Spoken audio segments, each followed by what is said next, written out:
una gioventù felice, semplice, c'era solidarietà, amicizia.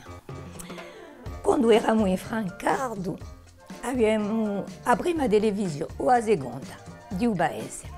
Dunque, quando non c'era mica scuola l'indomani, dopo ripasto, a sera, mettiamo a tele e poi mettiamo le garette così per far bene i vicini a guardare un film come al cinema.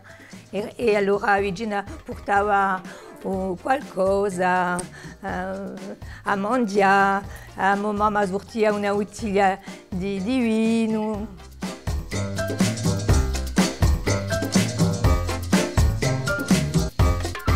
Allora penso che l'anno di 70 erano i meglio per noi perché c'era lavoro per tutto il mondo, abbiamo abbastanza soldi per essere bene e poi non c'era tanto sui media, era semplice.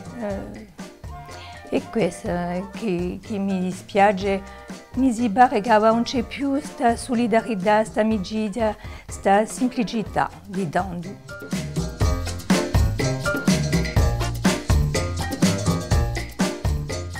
I tempi erano duri, ci voleva lavorare, però non aveva mica tanto da fare. Anche le donne hanno tanto lavorato e gocce.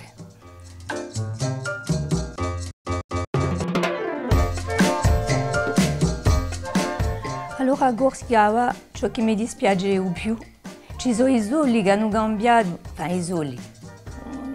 La gente sta a bocca aperta, vuole campare meglio che tutto. Era più semplice innanzi, tutto il mondo era quasi bar. Voilà.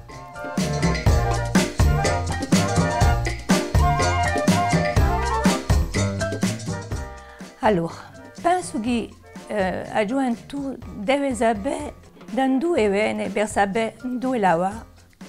E non c'è mica giustamente questa bocca aperta davanti a sbacca, ai soli, ma c'è da lavorare, penso, e lavorare per avere competenze, per far cambiare le cose. Voilà, penso che questo è un messaggio per la gioventù.